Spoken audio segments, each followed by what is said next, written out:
I have to know what was on the playlist when you drove down the road to space. I know that mine would have an excessive amount of Pitbull. I don't know if that's a little too hype for this experience, but hopefully they're listening to some Rocket Man or something. Yeah, exactly. Rocket Man was definitely on the playlist as we head out there. Now, Jackie, once they head out the road to space, there is the ring road that goes around the launch pad. They are going to go to the north end of the ring road, and they're going to stop and take a photo, take a couple of beautiful photos right before they get back in the Rivians, head back to the base of the launch tower, where they will ascend the tower and stop in the safety shelter first. Yeah, and you can see a good view of that safety shelter right now. That's that white box on top of the launch tower.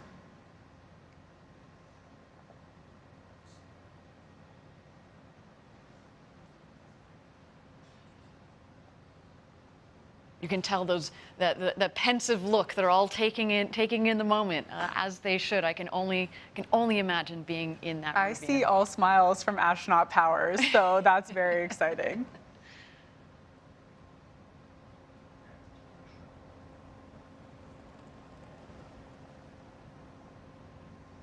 Have a good view of that ring road now, which is that circular ring surrounding the launch pad, as Ariane mentioned. There you go. They're checking it out. Now, from the training to cruising in your Rivians to the launch to the landing, this really is a once-in-a-lifetime opportunity. And if you guys are watching out there and you want to be one of those astronauts on the way to space, really encourage you, visit BlueOrigin.com and click on Fly to Space. We'd love to see you on that rocket. And let's be honest, frankly, we'd love to be on that rocket with you. If you could put in your note that you specifically want to fly with Jackie and Ariane, maybe we'll see what can be done there.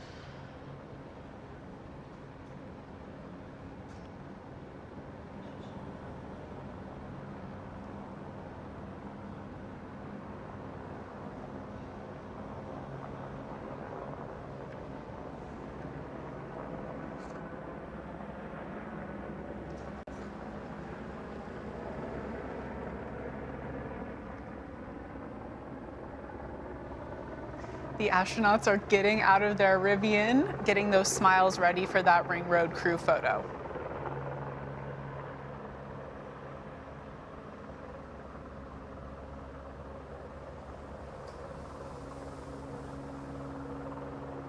And Ariane, like you've mentioned multiple times, New Shepard is alive at this point. That booster is just waiting for its crew and it's ready to go.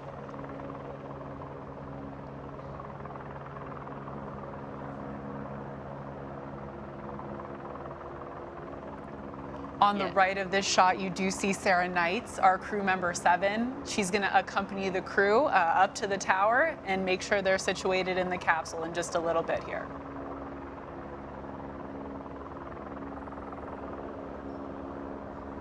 That is a good-looking crew.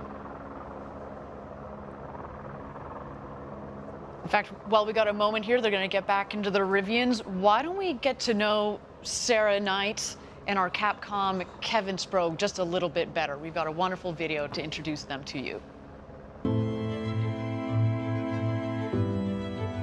The entire vision of Blue Origin is we want to democratize space. T-10. You don't need to be a NASA astronaut. You don't need to be a trained engineer. 5, We want artists 4, and poets and teachers and scientists to be able to go to space. 1. Blue Shepard has cleared the tower. Crew member 7 is a position unique to Blue, 2 assigned to each launch. There are 6 people that can fly in our crew capsule. The 7th person is the crew member 7. This is for real. The other crew member 7 is called Capsule Communicator, and they represent all of mission control and launch operations to the astronauts. It took me a long road to get here. I spent over 20 years as a fighter pilot at the United States Navy, but since I've been 8 years old, I wanted to be in space. Coming here to Blue Origin is the realization of a childhood dream of mine. My background is in physics and astronomy. I went into STEM education. I was a teacher for many years. And when the position opened up at Blue, I knew that was me. Flight correction, you're clear to fall back. The fact that I'm crew member 7 and the visible point of our entire team It's such an honor. The ascent descent position is crew member 7 is part teacher, part trainer, and part guide. You're embedded with the astronauts. They're truly a member of the crew.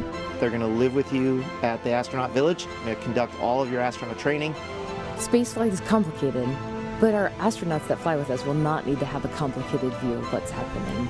The rocket is autonomous, and all of the safety systems are hardwired into the core.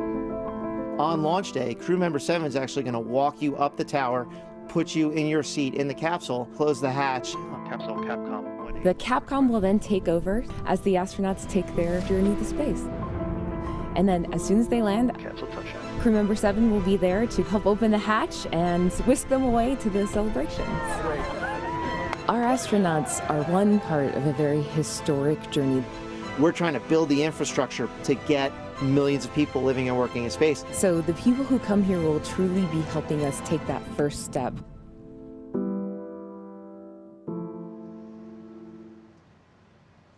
They are in wonderful hands with Kevin and Sarah. You can say that again. I mean, you know, with Kevin's military background, that discipline, the rigor. You've got Sarah with her academic background. She's an incredible teacher. The two of them work together well, they're very different styles, but they work together so well. I can't imagine a better team to be guiding our astronauts through this entire experience. Thank you again, everybody, for joining us live. If you've just joined us, we're at T-minus 33 minutes to go until launch, our second human flight. Our astronauts are ascending the tower here, as you can see. We've got the great William Shatner. We have our Blue Origin's very own Audrey Powers, as well as our two customers, Glenn DeVries and Chris Bosshausen, who are ascending the tower as well, and they are being greeted and hosted up the tower by our founder Jeff Bezos. So an incredible morning for all of them, as well as for us at Blue. Cannot wait. It's the same energy that we felt down here just a couple of months ago when we had our first human flight. And let me tell you, this doesn't get old. When you put people on board a rocket, this doesn't get old. And I can tell you, you know, I'm very close with Audrey Powers, of course, as a close friend and colleague. I've known Chris for over a decade. It's not just putting people on board, but when you know them, I'm having a moment myself, honestly. And when they take off, I'm glad you guys are going to be watching the rocket, because I might lose it a little bit. I do have to say, also know Audrey very well and got a chance to talk to Glenn a little bit. And actually, Glenn and I are both Carnegie Mellon alumni. I had to toss that in. I know. Tartans in space, we have to. And I know that everyone, Glenn's from New York. Everyone in New York is watching, and his adopted Pittsburgh family, I'm sure, is watching as well. So it's very personal seeing this crew fly today. Well, and in addition to, Chris is the first full Australian to fly to space. There have been other Australians, but they've been dual citizens. Chris is the first full Aussie to fly. So hello to all of our international viewers, especially those down under. We're so excited to have you joining us. And of course, to all the Trekkies out there that are joining us, thank you so much. It is a pleasure and an honor to be sending Captain Kirk to space today. This is going to be a really, really cool moment. And when I say, it comes from all of us, there you see a shot there just a moment ago of Mission Control. They are, focused, and it's a very disciplined team that has been trained over months and years in the case of many of our team members there. Right, and they're led today by Nick Patrick, flight director, NASA astronaut. They're in very good hands. And here we have the crew. They're entering the shelter just to await their ingress across the bridge, then the gantry, and of course into their seats in the crew capsule. Each of our astronauts is looking great and ready to fly today in those Blue Origin flight suits. Fantastic. So you see Sarah Knights at the bottom of your screen, or crew member 7. She, in just a moment here, is going to go, she's going to leave the shelter. She's going to go out across the bridge, just check in with the tower crew, make sure that we're all ready to go. And then she's going to come back to the shelter and take the astronauts out to the rocket. And once the astronauts head out of the shelter, you will see them ring a fun ceremonial bell. So that'll come up later if you're wondering what they're doing at that point. It's a little tradition that we started at Blue. Make some noise before you get in your crew capsule. That's right. That's right. Let everybody up in space know that you're coming. They can't hear you up there. Just as a reminder. But hey, we are at T-minus 29 minutes to go here. Why don't we take a moment and check out New Shepard as she awaits her astronauts.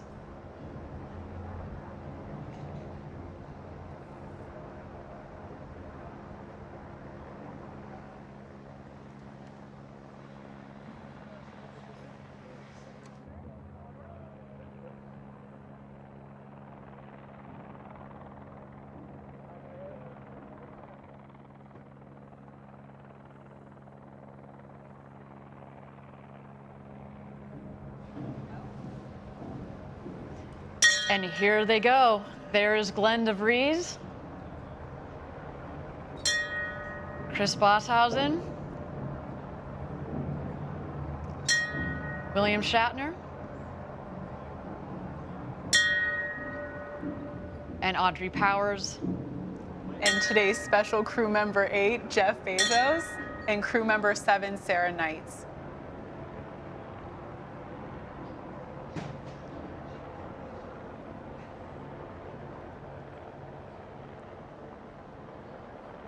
There we have our awesome tower crew ready to welcome them. There you see Audrey giving some hugs to the tower crew. She is, of course, our vice president of mission ops for New Shepard, so of course she knows the whole team very intimately. A lot of the team today are launching their boss to space. First Jeff, now Audrey.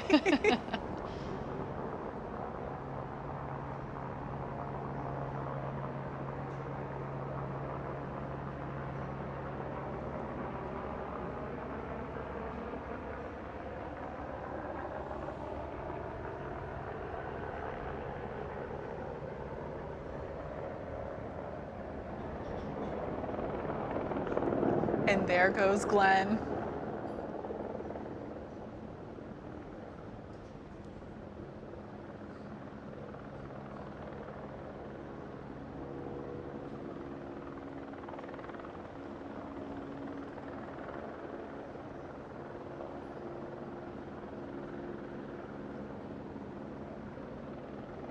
Into the hatch he goes. All of this is very carefully coordinated. You practice this many times during the rehearsal. Basically you go in, walk in, you kind of walk clockwise around the escape motor, which is in the center of the capsule, and take your seat. That, of course, then you harness in. You have practiced this many times during the training, and then you'll have crew member 7, Sarah Knights in this case, who's going to come around, make sure you're properly harnessed in, and make sure things are nice and tight. Yeah, and Ariane, I know you've mentioned to me before, you board from the highest seat number first, and then the seat number 1 is the last to board, which is, of course, Audrey Powers today. And there goes William Shatner. One last photo op before what he enters a the capsule. surreal moment. Captain James Tiberius Kirk is boarding our Blue Origin spaceship. Ariane, I know you've discussed your astronaut training extensively. Now, obviously, buckling the seatbelt is a very important part, and they've practiced this at this point, what, hundreds of times? I don't know about hundreds, but certainly dozens and dozens of times. You can do this, as I've said before, upside down, inside out, upward, backwards, and forwards. And by the way, it's important that you can do so. This is probably the easiest moment.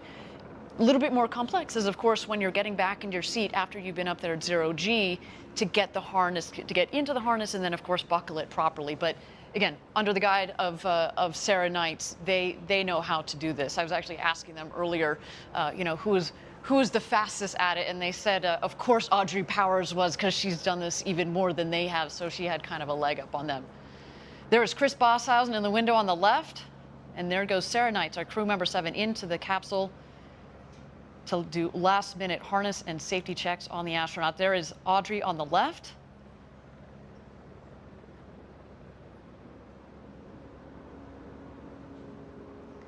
Once crew member 7 is, of course, comfortable, that all of our astronauts look at their smiling faces from those big, beautiful windows. Once Sarah makes sure all of our astronauts are ready to fly today and they close that hatch, of course, we'll turn it over at that point to crew member 7's other half, Kevin Sprague, who'll be the voice from above, the capsule communicator.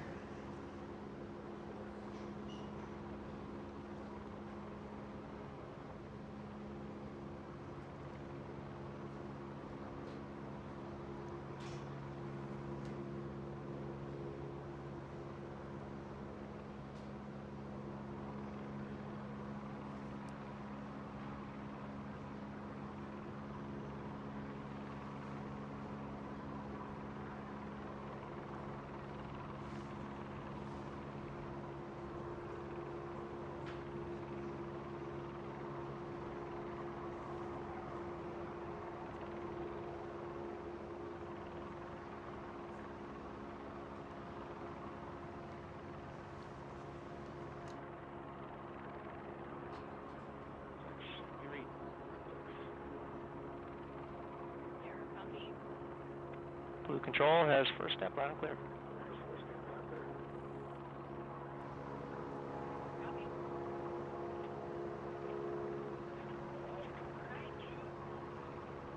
And there you heard some initial communications between Capcom and the capsule. There goes Sarah Knights, making sure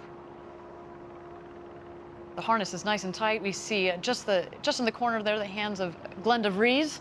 Quick thumbs up. 2 big thumbs ups, yes.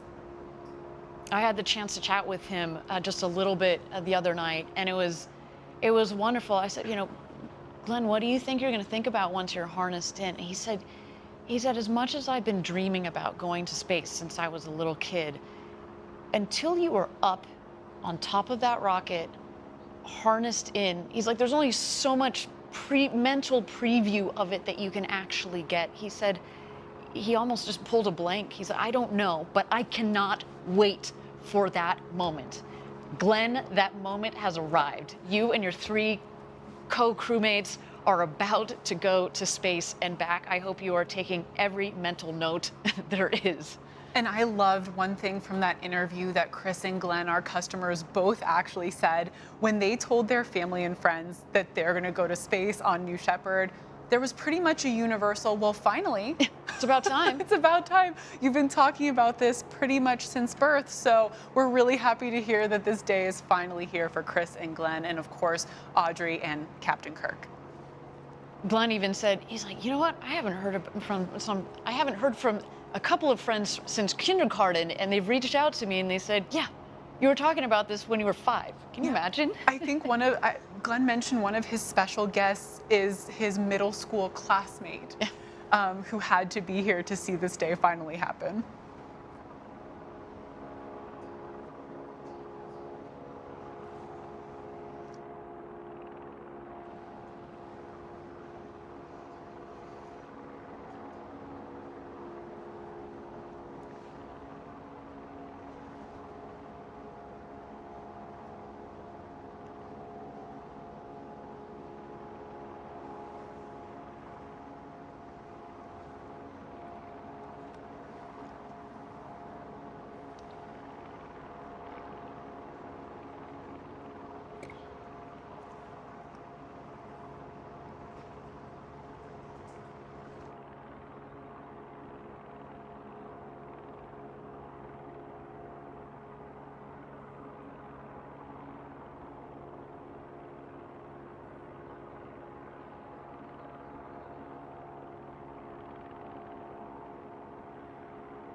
flight NS-18.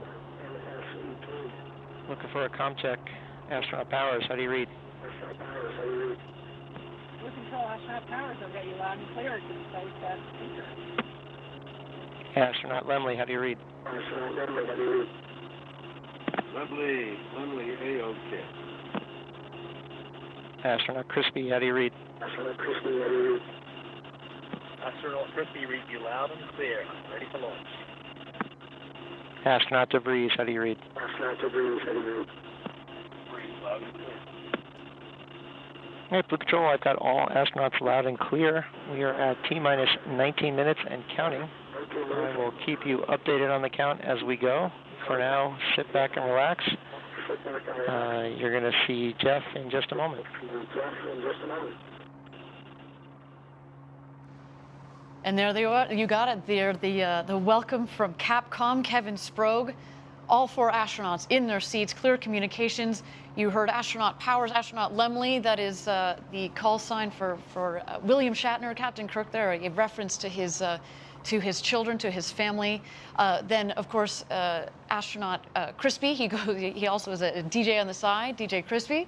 And then, of course, our other customer, Astronaut DeVries, Glenn DeVries, in the final seat there. All look all sorted and ready to go to space.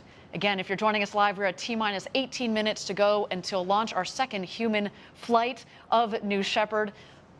Just another extraordinary day for obviously our customers, for our astronauts, but for Blue Origin. Thank you all for joining us from around the world for this event. We've got a couple more minutes to go. Why don't we toss it back to the rocket and check out New Shepard as she continues to be ready for launch this morning.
And there is Jeff Bezos closing the hatch.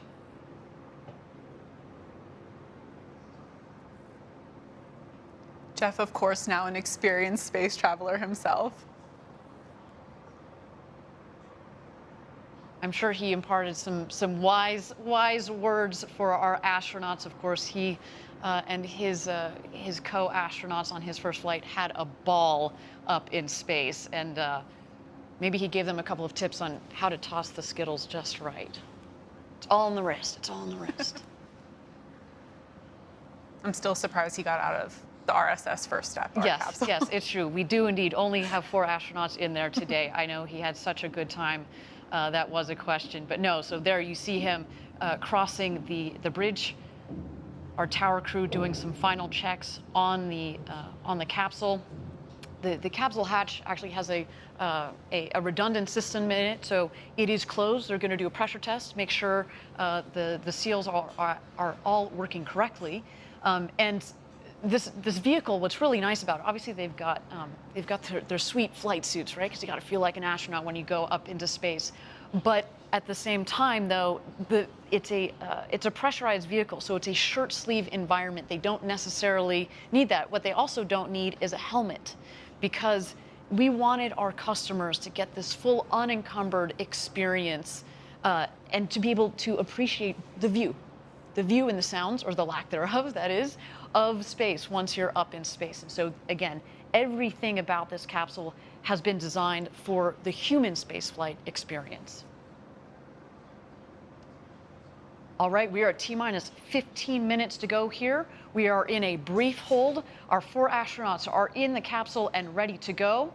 Let's continue to watch New Shepard as she gets ready for her flight to space this morning.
Thank you, everybody, for joining us live from West Texas here at our launch site 1. We are 15 minutes away from launch. We are in a brief hold here, but while we're in a hold, I understand that Capcom in our mission control has a special message for our astronauts. We're going to await that message here in just a moment.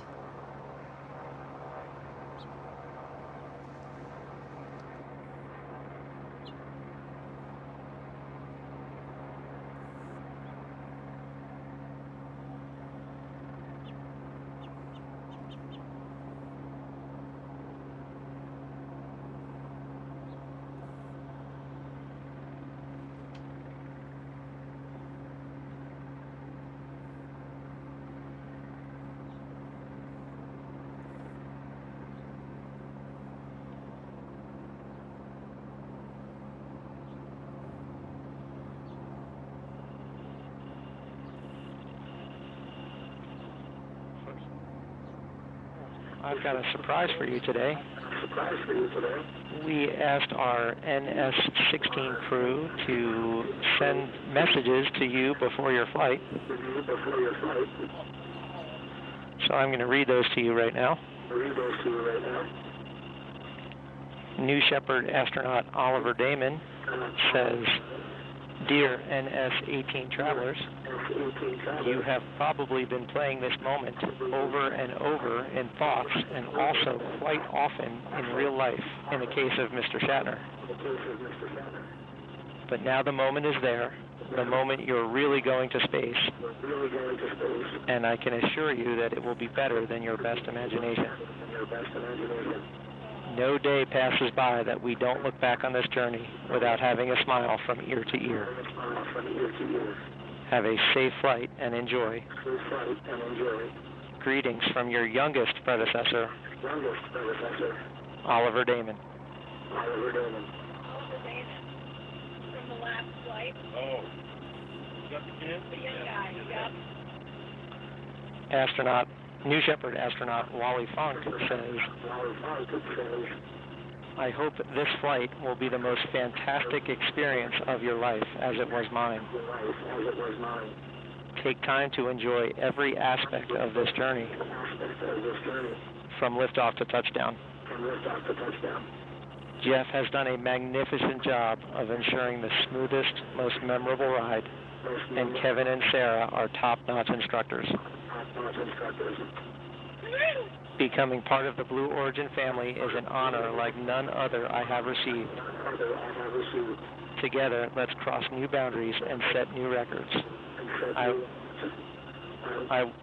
I will be watching your liftoff with great enthusiasm and sending my best wishes. Godspeed, Audrey, Bill, Glenn, and Chris. Much love, Wally.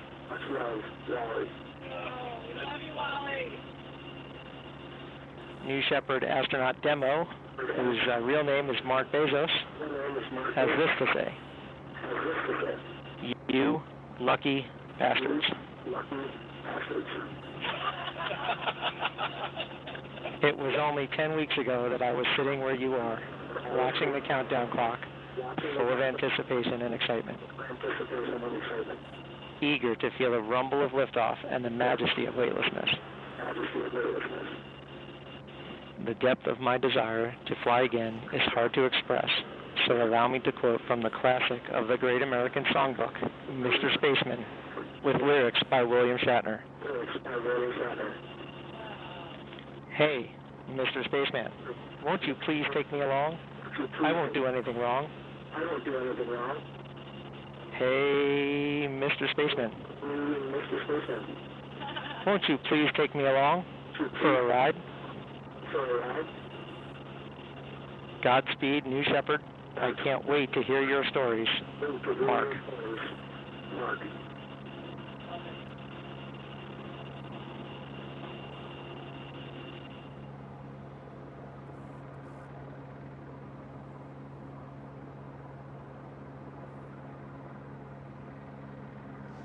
What an absolutely special moment from today's second human flight crew, hearing from our first human flight crew, those words of encouragement from Oliver, Wally, and Mark Bezos, the crew before, this amazing community of Blue Origin astronauts. And I loved that part in one of the notes where they said, look, when you go on one of these flights, you become part of the Blue Origin team and really the Blue Origin family.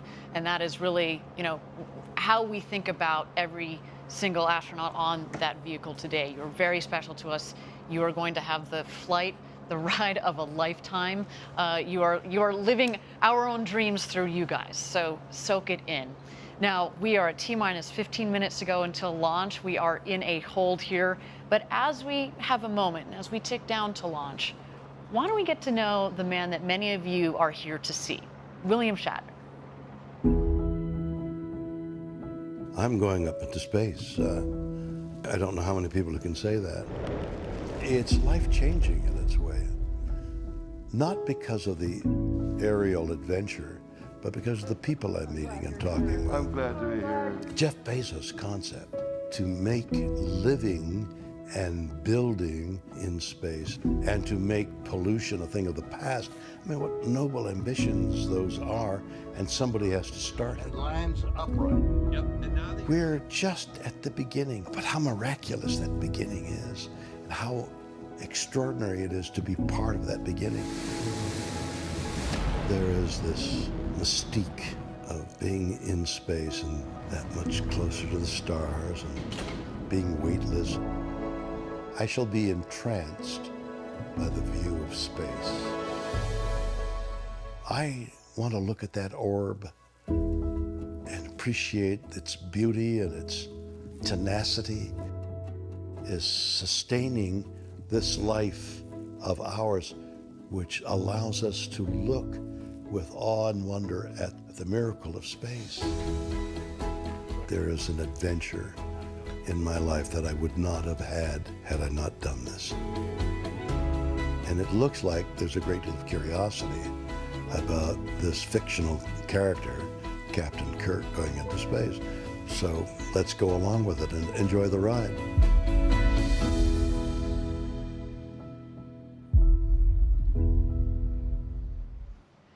It turns out William Shatner is everything you'd hope for and more. We are just so honored to be able to have the opportunity to send this man to space at the age of 90, no less. Remarkable. He will become the oldest person to have ever flown in space. And I know, Jackie, somewhere out there, Leonard Nimoy is smiling. All right, we're just at T-minus 15 minutes to go. We are in a hold here.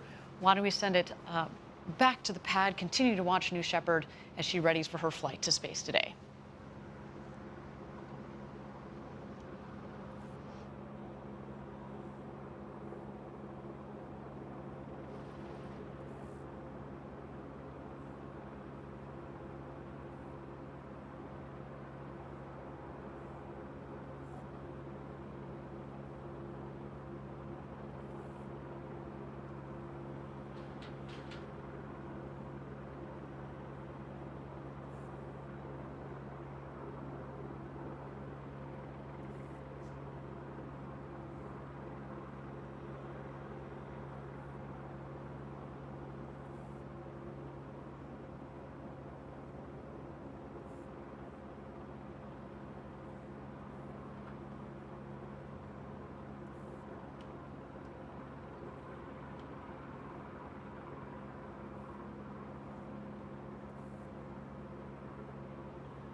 Thank you again, everybody, for joining us live for New Shepard's second human flight. We are T-minus 15 minutes to go. We continue to be in a hold here.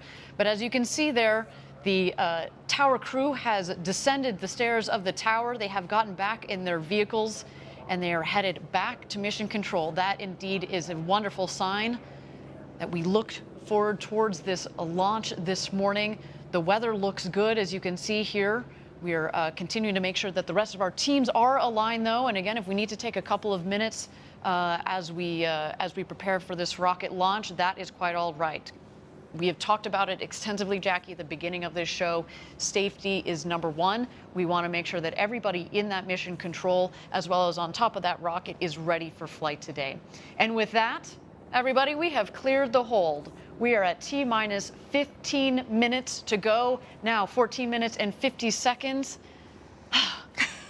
This is what rocket launches are about. It is really exciting, and I'm just happy to be sharing this moment with you, Jackie. I am too, and I'm also very happy to see continually smiling faces out of those capsule windows. That is great sign for today's flight. Yes, they are all ready to go, our 4 astronauts.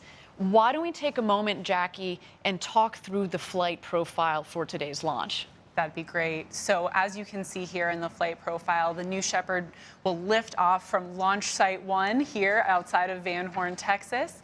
Once New Shepard has lifted off, it'll approach that Kármán line, the 100-kilometer internationally recognized line of space. And at that point, our capsule with our crew will separate from that booster, and the capsule will continue on over that Kármán line into space. The capsule at this point full of crew who are unbuckled, floating around and getting their 3 to 4 minutes of microgravity. While they're having a great time, hopefully doing backflips, not forgetting to look out that window, the booster is headed back down to Earth. So those wedge fins at the top of the booster will be the first to deploy on its way back.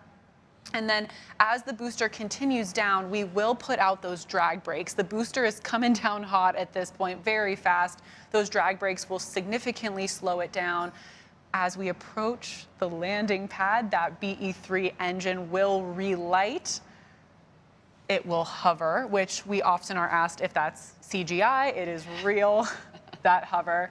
And then the booster will softly touch down in the West Texas desert. The capsule, meanwhile, on its way back to Earth. The first thing to happen here is those drogue parachutes will deploy, slowing down that capsule, followed by the beautiful big main parachutes. And then just before that soft touchdown, we do fire some retro thrusters. They do kick up a bit of dirt out in West Texas, but that does ensure a very soft touchdown of about 1 to 2 miles per hour for our crew out there. It really is a soft landing back down here in the West Texas desert.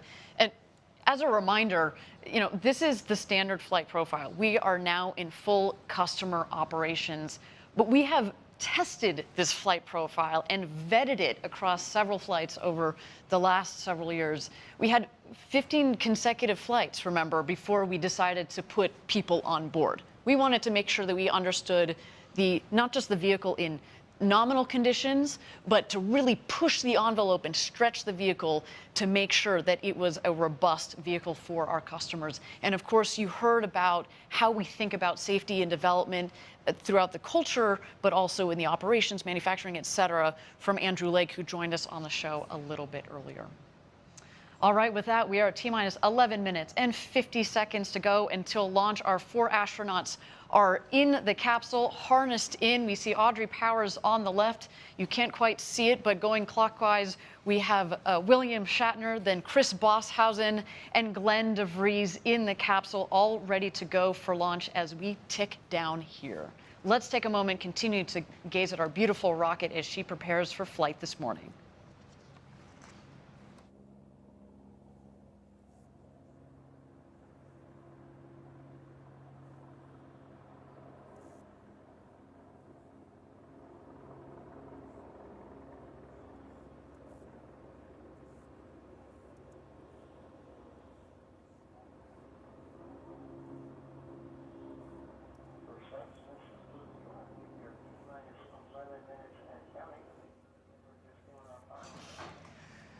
Here we are at just about T-minus 10 minutes until launch with our astronauts and especially our customers, Glenn and Chris, on board. There's really no way to fully understand how they're feeling in this moment without being on there. But we do know someone who has experienced this and can share a little bit about that. Our first customer, Oliver Damon, 18 years old, the youngest person ever to go to space. Let's hear it from him. There was not a single moment in life that I thought I would be the youngest astronaut ever. And to have been given this chance by Blue is so amazing. To meet the other astronauts and see everything is so cool. We'd like to run this one through at full speed. We're going up in that tomorrow. Yeah. Yes, we are. I think there was not a single nerve in my body that was like afraid. I think it's because of the track record of Blue.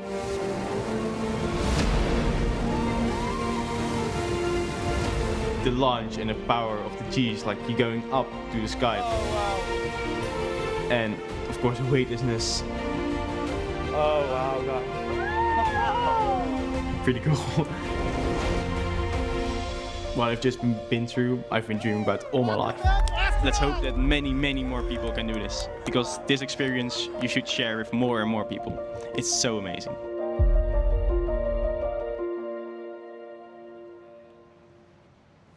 Oliver's perspective for someone so young is just amazing. I'm so encouraged by this next generation. I actually did like the part where he said he's been waiting for this his whole life.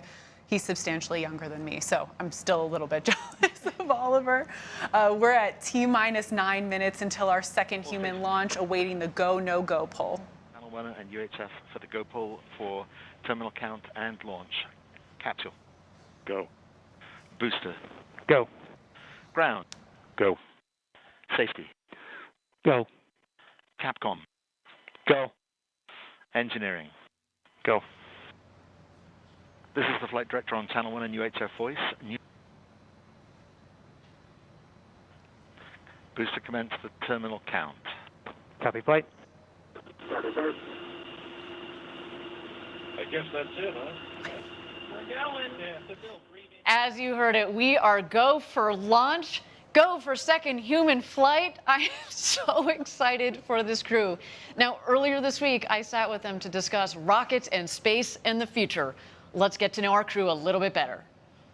All right, guys, you're just a couple of days at this point from going to space. Anybody excited? Yes. A little bit. Something, just a little bit? You are. I am. I'm excited for you guys. I'm Glenn and Chris in particular. You have bought these tickets to go to space.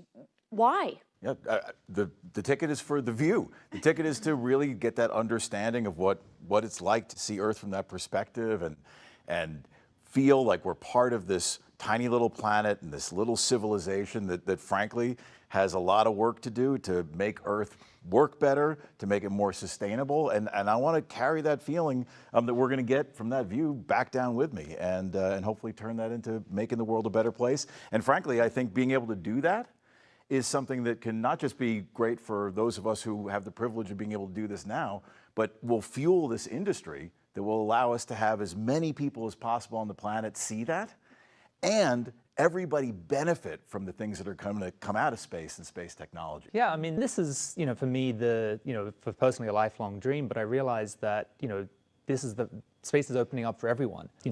This is the beginning of a new era, right? The first 60 years of space exploration with the domain of governments. You had to be a space superpower to send highly trained astronauts into space.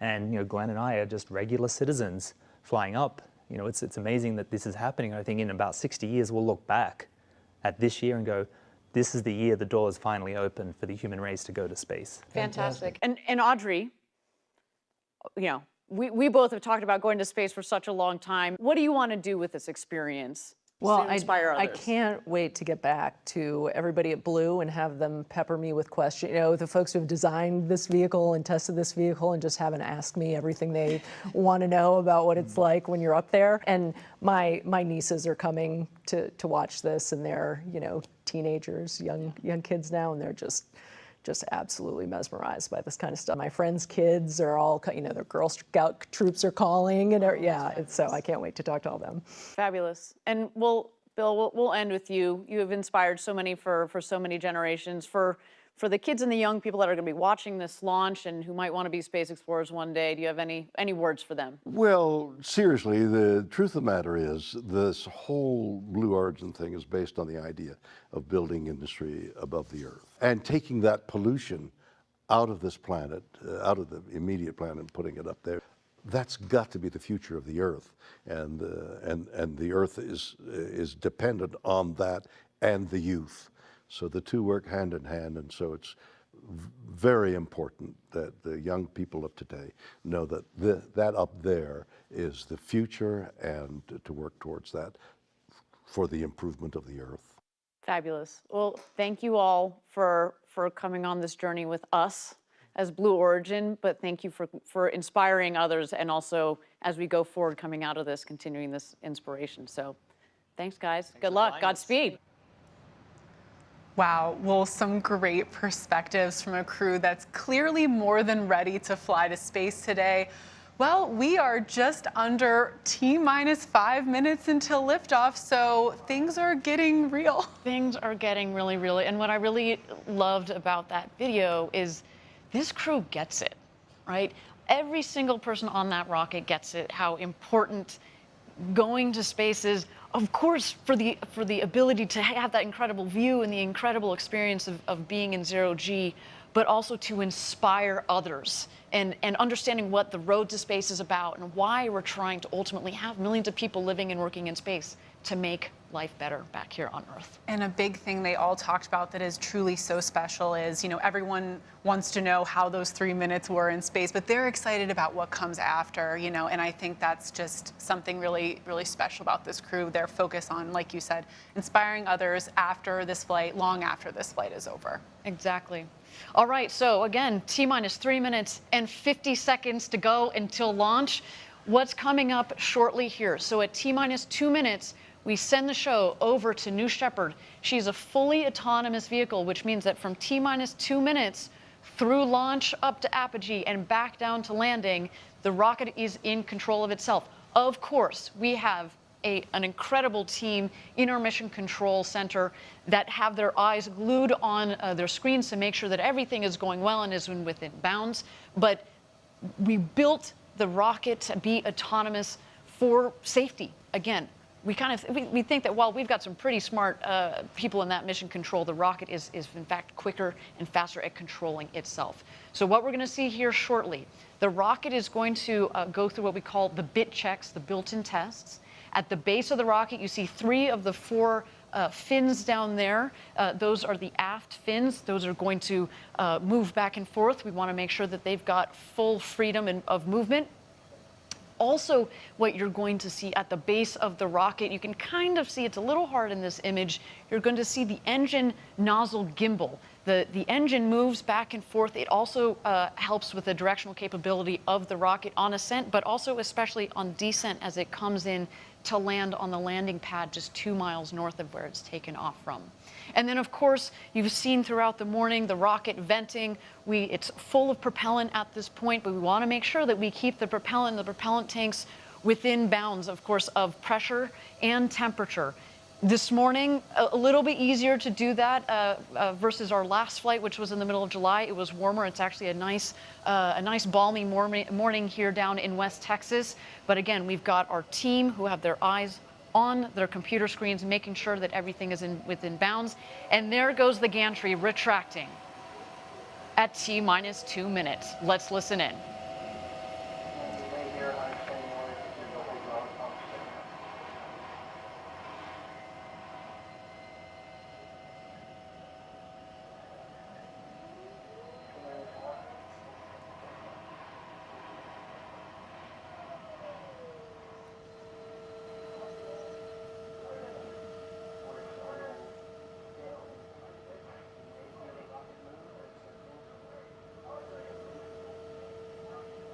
There go the aft fin checks at the base of the rocket.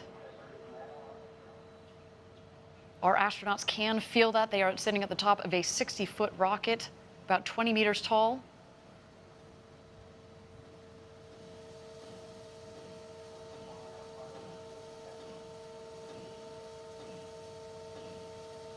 T-minus 1 minute. And there you can just see slightly there the gimbaling engine at the base of the rocket.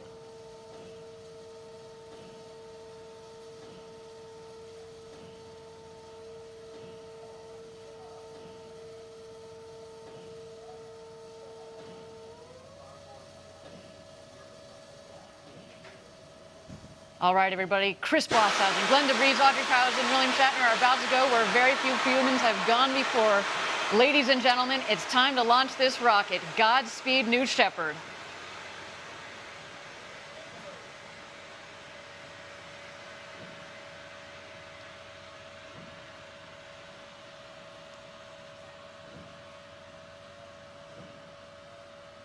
Minus 10, 9, 8, 7, 6, 5, 4.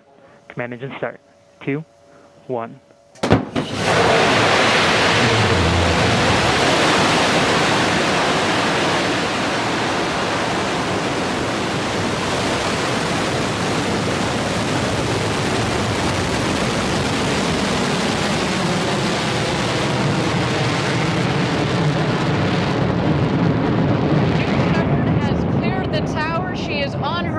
With the second human spaceflight crew. What a launch. We are on our way to Max Q, the first milestone here on its flight to space.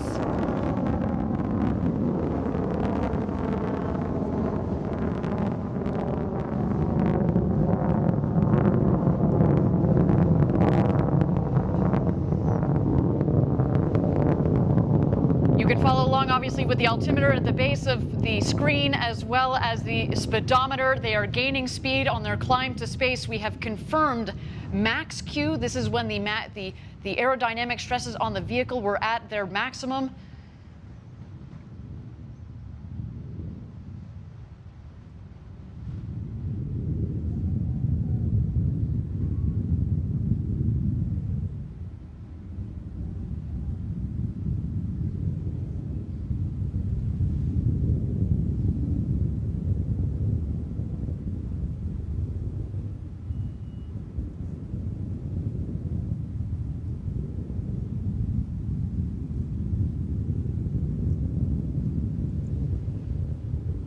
Thank you again, everybody, for joining us live for New Shepard's second human flight with Audrey Powers, William Shatner, our customers Glenn DeVries and Chris Bosshausen on board. They are well on their way to space. So far, a nominal flight, a clean burn on our Blue Engine 3. New Shepard giving them a beautiful flight to space this morning. The rocket is climbing towards an altitude. We're aiming just over the Kármán line, the internationally recognized line of space of 100 kilometers. That is about 328,000 feet. And a gorgeous view down the rocket. And now we've had main engine cut off. The BE-3 engine has shut off. And in just a moment, we're going to separate the capsule from the booster. And at that point, our astronauts will have the opportunity to get out of their harnesses and enjoy the beauties of zero G. Let's wait to listen.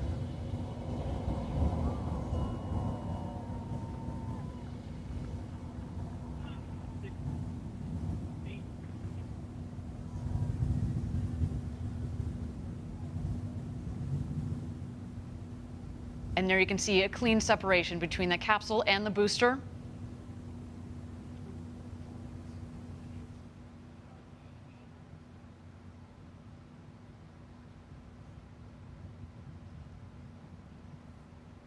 And there you can see the capsule from the top of the booster.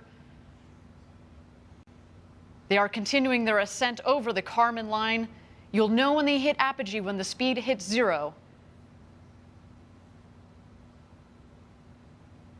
And there they are, over 328,000 feet, over 100 kilometers. Welcome to space.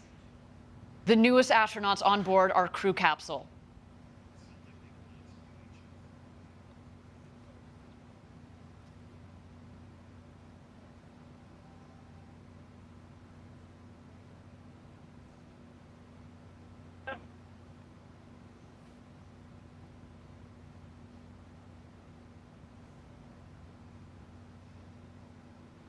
And there they are. They have just about hit their apogee. at about 351,000 feet. And while we don't have apogee, I can just imagine, Jackie, they are having the time of their lives.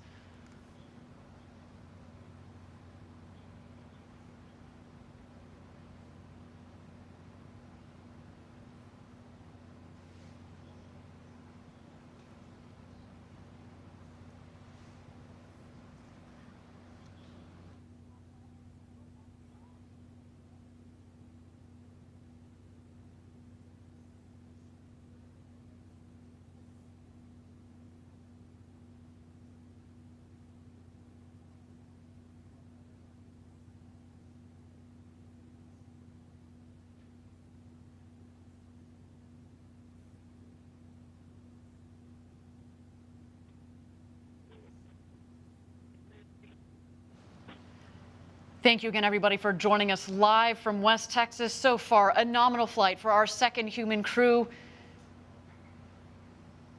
So exciting, Jackie, to have sent Captain Kirk himself, William Shatner, to space. I cannot wait to hear his commentary upon return, as well as our two customers, Chris Bosshausen from Australia, to all the fans tuning in from down under. A big shout out to you guys, as well as Glenn DeVries and our very own Audrey Powers. They are coming back home. The booster, of course, is going to beat the capsule back home. It is more aerodynamically shaped, of course, at the base of the capsule. It's kind of a blunt end, so it's less aerodynamic. What we're going to see coming up shortly is at the top of the rocket, we have the ring fin. There's some what we call the pie fins that extend from the ring fin, as well as the drag brakes. The pie fins, the wedge fins, help stabilize the vehicle, kind of like the feathers at the back of an arrow. And then you will also see the drag brakes. And as you mentioned, Jackie, it cuts the velocity dramatically. There you can see the wedge fins are out.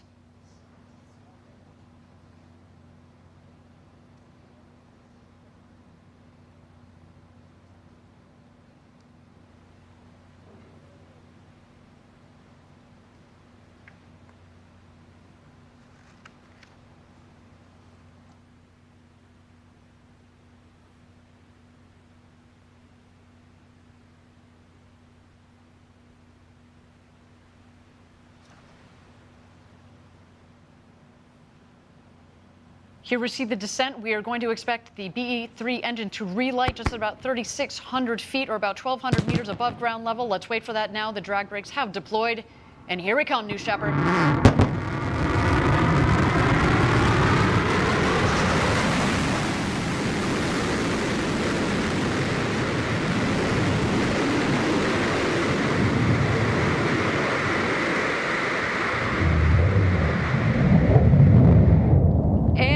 Touchdown. Welcome back, New Shepard. The fourth flight to space and back for that vehicle provided a beautiful flight to space for our second human crew.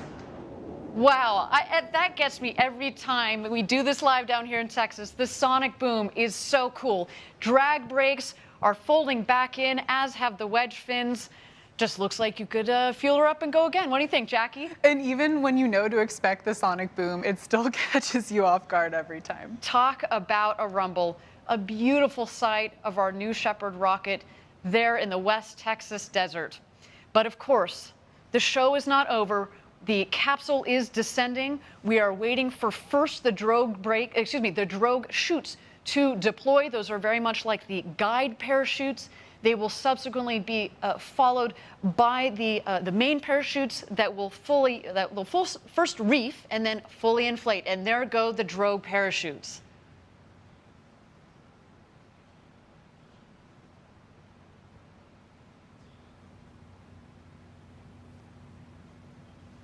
And here come the mains. Whew, what a flight.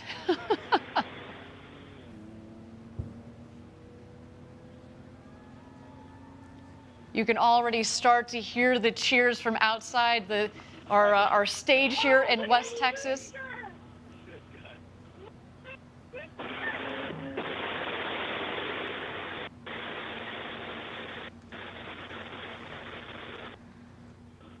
piece of podcola.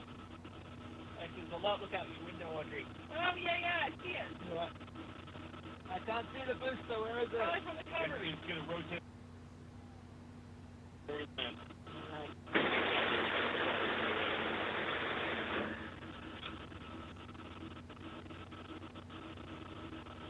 want to find that pod and take it home. How about that, guys? How about that, guys? That was unlike anything they described. All right, we got less than 1,000 feet. All right. Raise. Let's down.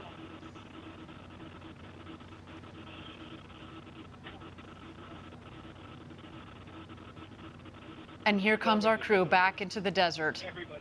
Newest astronauts 5, 96, 97, 98, and 99. That's unlike anything you'll ever feel. Stand by touchdown. Stand by touchdown.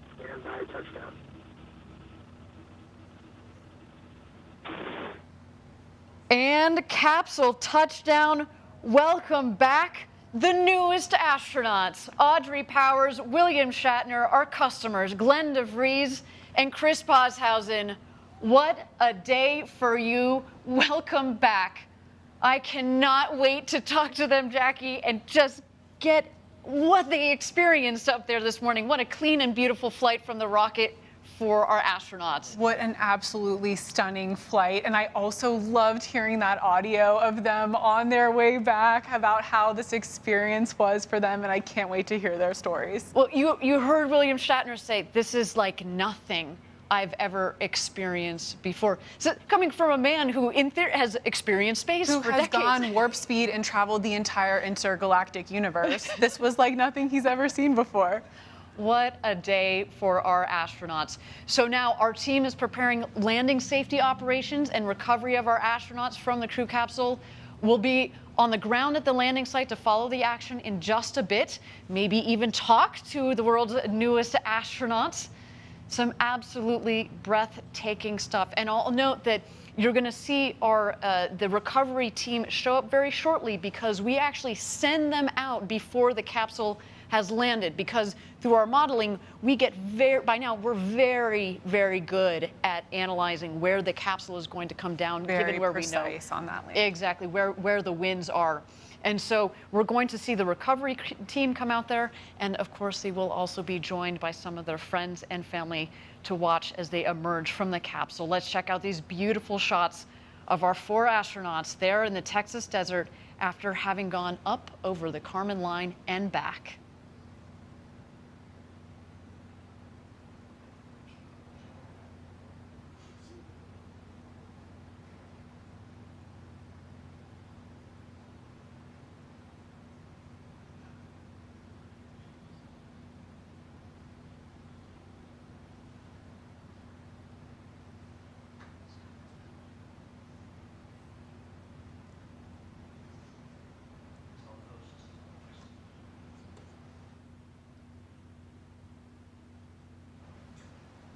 And here's some beautiful shots of our 4 astronauts in the capsule awaiting the recovery team. I understand from Capcom that they have had communications with those 4 astronauts, and they have all given the thumbs up that they are doing A-OK after an exhilarating flight to space and back.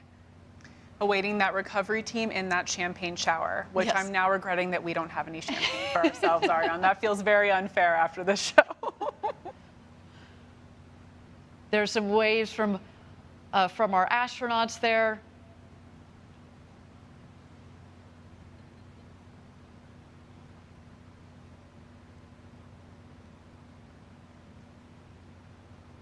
And there in the foreground, you see the capsule, the background, their ride to space, the New Shepard booster. Again, that booster has flown to space and back 4 times with this flight. And coming to get them is the recovery crew.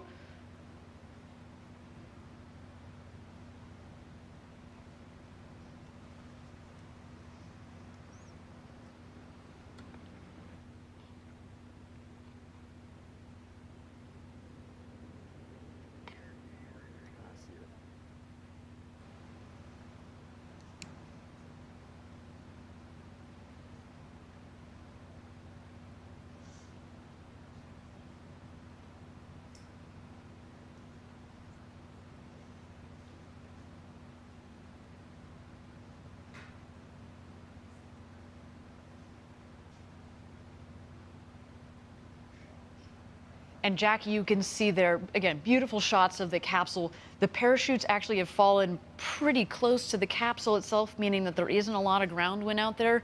We talked about this earlier in the show, and of course we had to delay a day because of the gusty winds that have been out there. But no, today has been a beautiful day for a launch and landing of a rocket and launch and landing of 4 new astronauts. I know we were talking to Chris a couple days ago, and he actually flew that USB full of music from around the world to space. As you mentioned, he's a DJ. So of course we have our new astronauts. We have our Club for the Future postcards that have just returned from space. And of course, you know, some of the personal items like this awesome USB full of music. I wish we could be playing some of that right now. Well, you probably will soon. Actually, Yes. you know, as we mentioned, Chris Bosshausen has kind of a side gig as a DJ, DJ Crispy, and he actually released an album on Friday, and I can't wait to see what he does with that music. Some musicians on board too. Of course, William Shatner. Everybody knows him as an actor. He also sings. I think that's one of the most beautiful things about what we're doing at Blue Origin. Again, opening the door to more people to go to space. Yes, the scientists, yes, the engineers, but now the artists, poets, singers, DJs, let's just see what they create coming out of this experience. We have said it before, going to space changes you. We've talked about the overview effect, and I can't wait to see how the stories that come out of, and the art that comes out of this. All right, we now have Sarah Knight going around the capsule, getting the thumbs up from each of our astronauts.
Thank you again, everybody, for joining us live from West Texas, where we have just completed our second human flight of the New Shepard vehicle.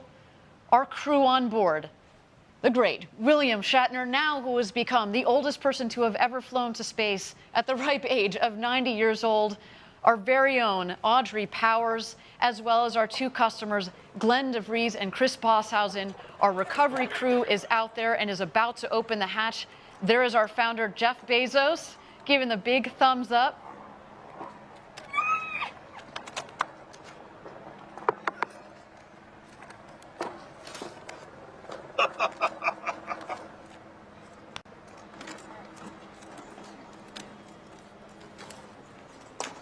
This looks like a familiar shot I remember seeing recently. Yes. I'm very happy. Woo!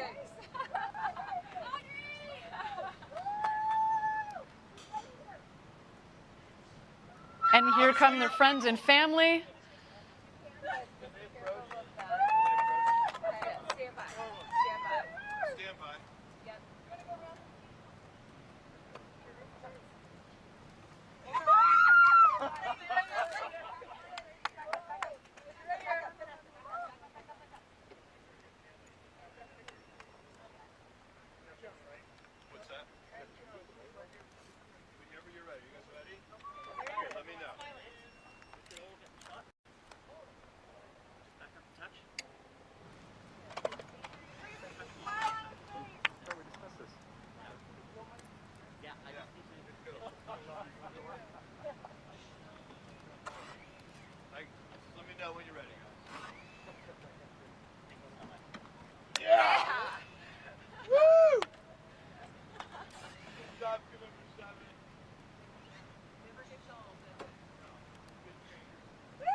We'll have to see. Yeah, thank you. Thank you. That's right.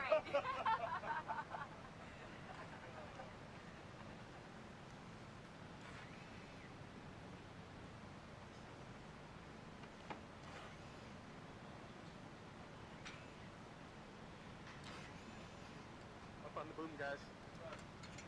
Again, thank you everybody for joining us live from West Texas at our launch site 1.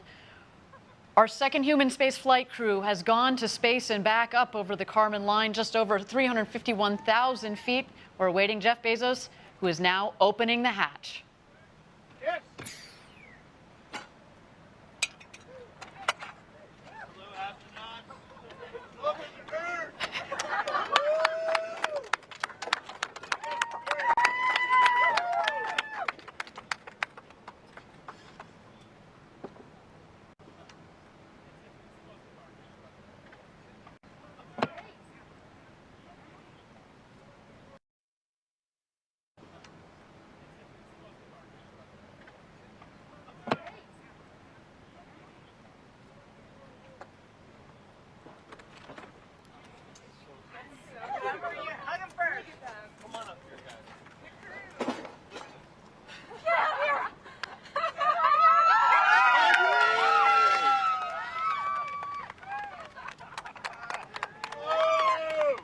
There's Audrey Powers, a big hug from her sister.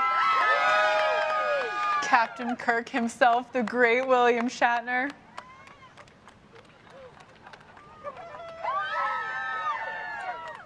Our customer, Chris Bosshausen, the first full Australian citizen to go to space and back. And Glenn DeVries.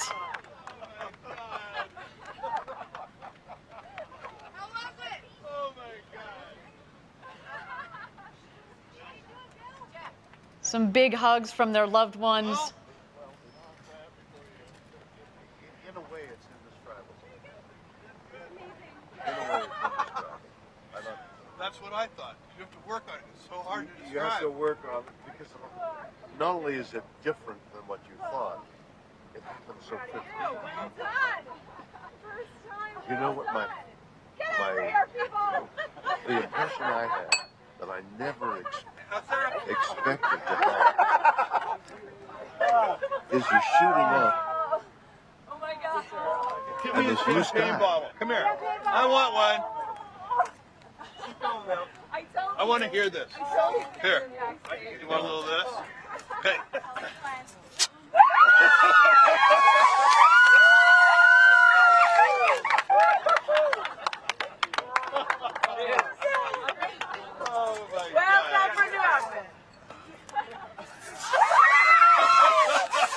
The champagne showers have begun. Smiles all around. William Shatner taking in the moment clearly. What you have done. If everybody in the world needs to do this. Everybody in the world needs to see the it was unbelievable. Unbelievable. I mean, you know, the little things of weightlessness. But to see the blue color go whip by, and now you're staring into blackness. That's the thing. The covering of blue, this sheet, this blanket, this comforter of blue that we have around it. We think, oh, that's blue sky. And then suddenly you shoot through it all of a sudden, as though you whip off a sheet off you when you're asleep, and you're looking into blackness, into black ugliness. And you look down, and there's the blue down there, and the black up there, and it's just, there is Mother and Earth and comfort, and is there death? I don't know. Is that death? Is that the way death is? Whoop, and it's gone. Jesus. It was so moving to me. This experience has been something unbelievable. You see, yeah, you know, weightless, my stomach went up, and I thought, God, this is so weird.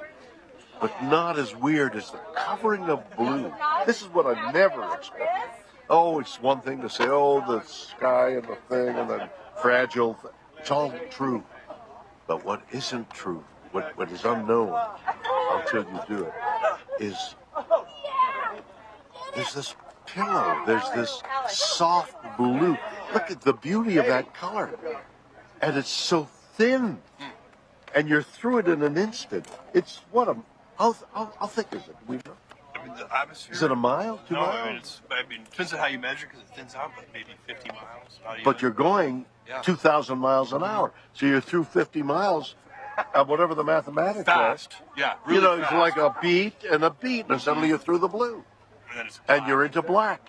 And you're into, it's mysterious and galaxies and things. But what you see is black. And what you see down there is light. And that's the difference. And not to have this, you have done something. I mean, whatever those other guys are doing, what isn't, I don't know about that. What you have given me is the most profound experience I can imagine. I'm so filled with emotion about what just happened. It's extraordinary, extraordinary. I hope I never recover from this. I hope that I can maintain what I feel now. I don't want to lose it. It's so much larger than me and life. And it hasn't got anything to do with the little green planet, the blue orb, it has nothing to do with that. It has to do with the enormity and the quickness and the suddenness of life and death oh my God. It's so beautiful. Beautiful, yes, beautiful in its way, but... No, I mean your words. Oh, my words. It's just amazing. I don't know. I can't even begin to express what I would love to do is to communicate as much as possible the jeopardy, the moment you see how the vulnerability of everything. It's so small. This air, which is keeping us alive, is thinner than your skin. It's a sliver. It's immeasurably small when you think in terms of the universe. It's negligible. This air. Mars doesn't have it. Nothing. I mean, and when you think carbon dioxide changed to oxygen, and what is it, 20% at some that level that sustains our life? It's so thin to dirty it. I mean, that's another whole And you subject. shoot through, what you were saying about shooting through it so fast. So quickly, 50 miles And then you're just in blackness. You're in death. Yeah. The moment This is life. This is life, and that's death. And it's in an instant, you go, wow, that's death. That's what I saw. That's amazing. That's amazing. And wow. I am overwhelmed. I had no idea. You know, we were talking earlier before going, well, it's going to be different. It's going to, and you have whatever that phrase is that you have a different view of things. It doesn't begin to explain, to describe what for me. I mean, everybody's going to, but. And this is now the commercial. Everybody, it would be so important for everybody to have that experience through one means or another. I mean, maybe you could put it on 3D and wear the goggles and have that experience. I mean, that certainly is a technical possibility. But what you need also, we're lying there and I'm thinking, listen. One delay after another delay, we're lying there. And I think, how do I feel? And I'm thinking, I'm a little jittery here. And when they move the pins, there's something in the engine. They found an anomaly in the engine. They found an anomaly in the engine. We're going to hold a little longer. You're going to hold a little longer. And I feel this, the stomach, the biome inside. And I'm thinking, okay, I'm thinking I'm a little nervous here. Another delay, I'm a little more nervous. And then the thing starts By the way, the simulation is, they have to be warned. It's only a simulation. Everything else is much more powerful. Doesn't capture the, and besides which, the jeopardy. Bang! This thing hits. You go, well, that wasn't anything like the simulation. The G-forces, the G-forces, and you're studying, what's going to happen to me? Am I going to be able to survive the G-forces? You feel that? Am I going to survive it? Yeah. And then I think, good Lord, that, just getting up the bloody gantry was enough. Oh my God, what an experience! What? Nothing. It looked like you had a moment of camaraderie with your. Oh, we all hugged crewmates each up other. there and- You share. It's like being in battle together, really. And there is this bonding of being in battle, but you're also embattled inside yourself. Oh my goodness! Wow, I have had an experience. We're gonna pin you guys now. Woo! Okay. All right. No. Wow. Remember that conversation we had about it not being expectations? Thank you again, everybody, for joining us live. Our second New Shepard astronaut crew has made it home. We just heard some wonderful words from William Shatner, Captain Kirk, who finally had the opportunity to go to space. He became the oldest person to have ever flown to space at the age of 90, if you can believe it. He, of course, went up there with our very own Audrey Powers, our two customers, Glenn DeVries and Chris Bosshausen. Jackie, you heard what William Shatner was saying. What a moment. Everybody needs to see this. He was commenting on, the fragility of it all, just how thin. You think, oh, here we are, it's all covered in blue. But then when you go in a rocket, go through it, and you see how quickly it turns to black. I mean, he was literally moved to tears by it. And it is, we've talked about it before. Rockets with people on board is an emotional experience. And right now, we're about to see our 4 newest astronauts be pinned with those astronaut wings. So let's check that out. How was your experience? It's going to take me a while to be able to describe. You're going to have to process that. It was incredible. It was the most incredible thing I've ever. I have the great honor of pinning this on you. Not many people have been where you have. On the other hand, if you speak now, as this thing is fresh, well, not only fresh, flooding, like Chris, totally immersed in. I have the great honor of pinning this on you. Back there. Welcome to a very small club. You did.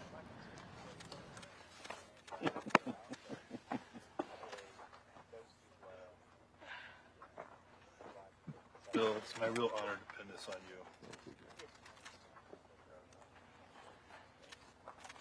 I'm very excited about your ability to communicate this. It's so important for so many people. Oops, this one bent. So am I. Do you have a spare one? I never wanted to tell You him. have a spare, don't worry. No, sorry, this is Audrey's. Oh, See, can we get a that's, spare one for Bill real quick? Or you think you can unbend that? I was going to try. That's all right, guys. No, we'll get it. Let's pretend I didn't. Wow, do it. good job. Look at her. Perfect. Did she unbend it? She did. Clutch. This is the hardest part of the mission. All right. Thank Bill, you. you're amazing. You're an amazing person.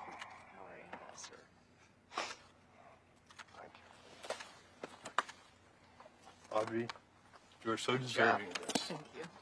You've worked so hard on this program, and all your life, you've been dreaming of this. Isn't that true? What a gift. Sorry, these things are tricky. I can see, I have more sympathy for Jeff Ashby now. Poor guy. He had to do it in front of a big crowd. It's just that the Nomex is very tough. Oh, that's true. It's like really fights you. There we go. I heard it. I heard it. That's snap. Congratulations. Thanks so much. Okay, guys, we have 4 astronauts before you.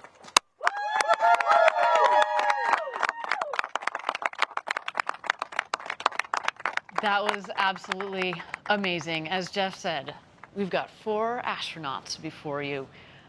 Thank you, everybody, for joining us today for Blue Origin's second human flight. Of course, a special thank you to Chris Bosshausen and Glenn, our customers. We look forward to, in the next several years, flying more and more of you customers from around the world. And if you watching at home are interested in flying with us, please go to blueorigin.com and click on Fly to Space. We cannot wait to send you up. Jackie, thank you so much for spending this time this morning on the desk with you. It was so much fun. Thank you, Ariane. It was an incredible day, and I cannot wait to hear the stories from these astronauts, especially Audrey. I'm so excited to see her, give her a big hug, and hear how her experience was. Absolutely, and we already heard from William Shatner and how he's still trying to find his words, and certainly Glenn and Chris, who have vowed as well to share the story with the rest of the world. Cannot wait to hear that. Everybody, the road to space is being built. You're seeing it right here. We took a big step today. And if you are interested in joining our extraordinary team, please visit our website. Yes, please join us. From 2 people who have been at Blue Origin for quite a long time, please come join us.